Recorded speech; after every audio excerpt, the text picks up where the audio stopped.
This is Dr. Falcon, and I'm going to issue a second opinion or follow-up opinion on the ZipIt plastic clamshell opener. I originally reviewed this on my blog, Gibberish is My Native Language, and I just wanted to follow up with some comments now that I've used it for a little bit. First off, I'd like to say that the plastic guide, which I hated the first time I reviewed it, still sucks. The intent is to keep your finger from being cut by the ZipIt. Unfortunately, the guide is so small that none of the packages I want to open fit in here, so I always take the guide off. The only reason I put it back on is to store it in case this trigger gets depressed by accident. The big thing I've learned with the ZipIt since my review is that it's really finicky as far as opening packages.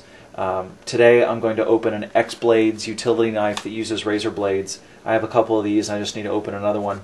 What I want to show you today is that the thickness of the package plays a huge deal in the ZipIt success, as well as where you put the blade.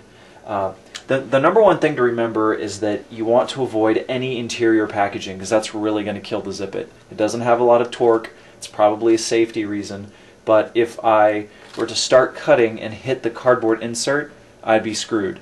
And you wind up having to, handle the ZipIt, and you're like, oh, fuck you, ZipIt, and trying to get it out, and then you have to run it again. So what I'm going to show you today is we're going to try to keep the ZipIt blade as close to the edge of the packaging as possible. Now the problem with this is that even then it always torques towards the package, so you have to constantly fight the ZipIt. Now this plastic is pretty thick, and as you can see, the ZipIt's getting bogged down. So the point where I have to start over and hope again that I don't hit that cardboard insert. Now if it gets stuck, which is rare, you just try the other end. See, it's a little bit better, but for some reason it's starting to bog down. So I typically cut a U shape, so I'm going to cut this end. See, now I'm avoiding the cardboard and it's going a little bit better. One last time.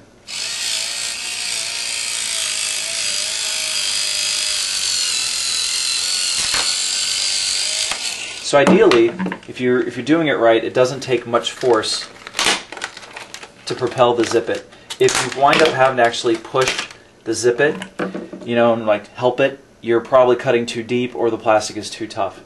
Unfortunately, and this is a major downfall of the ZipIt, is you don't know typically how thick your packaging is until you already start cutting it, at which point you're pissed because your ZipIt isn't working.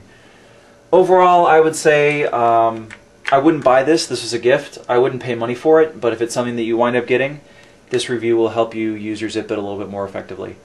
This is Dr. Falcon. You can check out my blog on Gibberish is My Native Language, and hopefully you'll make some comments. We'll talk about the ZipIt another time. Thanks for watching.